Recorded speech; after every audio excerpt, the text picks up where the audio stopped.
News 14 Carolina Meteorologist Matthew East here. This is the September 1st edition of the Carolina weather video. We had a very comfortable start to our day today. Lows in the upper 50s to lower 60s, and really a very nice set of days going to unfold for us. Let's go right to the modeling here. First of all, this is today.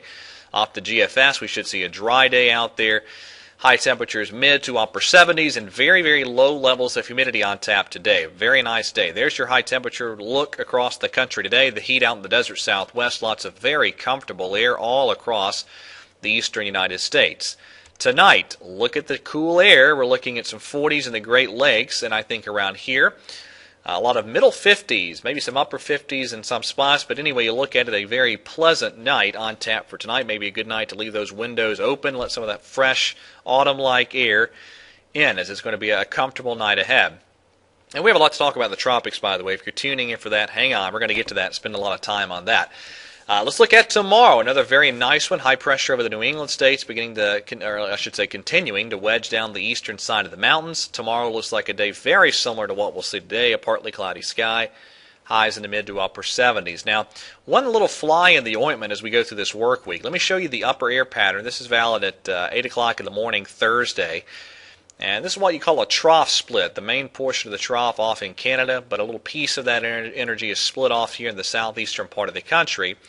Up and over that, you have the big area of high pressure in southern Canada, the Great Lakes, and the New England states. Oftentimes you have to watch the area underneath that big high pressure for some type of low pressure development, and most of the modeling is sniffing that out. This is the GFS, valid 8 p.m. Thursday.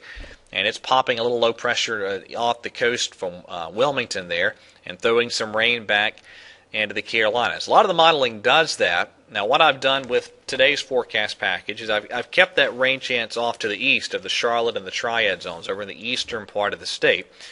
I think that rain might have a hard time making it this far back, but just keep in mind I can't completely rule out a little bit of a rain chance coming up at some point during the day on Thursday. That'd be when that low pressure pops and tries to throw some rain back. But again, for this morning's package, for the Charlotte, the Triad zones, I'm keeping the forecast dry.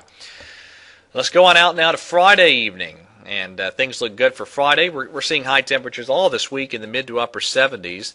A little warmer over the weekend. That's Saturday. Probably some lower 80s back in place. That's Saturday. That is Sunday. And again, it looks like a partly cloudy sky, some lower 80s. For this afternoon high temperatures. Finally out to Monday, and here's where we begin to get some tropical influence onto the playing field here in the Carolinas, and we'll have to see how that all plays out. So, all right, let's go right into the tropics and talk about what that might mean. First of all, Eastern Pacific. That's this morning's satellite image of Hurricane Jimena. Jimena, a very powerful Category 4 hurricane and very near the Category 5 threshold at the time I'm cutting this video. And this is heading into the Baja Peninsula later on this week. In fact, it should be on shore very early in the morning Wednesday, assuming exactly where it makes landfall. And odds are this is still going to be a very significant, probably major hurricane as it makes landfall. This is going to affect a very wide, due to the angle it's tracking, this is going to affect a wide swath of the Baja Peninsula. So this will be a big deal for interest down in the Baja Peninsula. If you have a vacation planned, you happen to be heading down there to some of the resort areas later this week, obviously Jimena is going to be a big problem for you.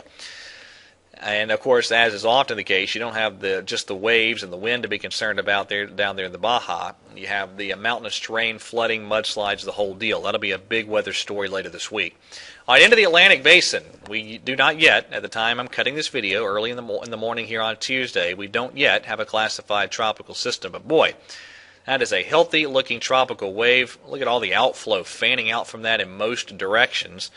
And there's the infrared shot this morning.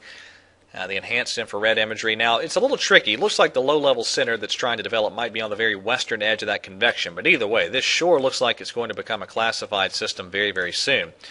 There's the spread in the computer model tracks, and really fairly good agreement. A west-northwesterly motion. And the general idea here is that I think we're going to have a tropical system in or just east of the Bahamas by later on in the weekend. So this will be something we're watching closely. Let me show you some of the specific models here.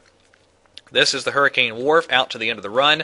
It has that and by the way, if it becomes a tropical system, the name will be Erica. We'll be looking at, if the hurricane warp is correct, a hurricane east of the Bahamas. The no gaps keeps the system weaker but cruises it right into the Bahamas by the early part of next work week. This is a look at the GFDL. It's a little farther north with the system, but it also has it as a hurricane as we get on into late this weekend, early next work week. Here's the Canadian. Canadian, very interesting. I didn't put the chart on here, but this is where the Canadian has it early next work week as a powerful looking hurricane.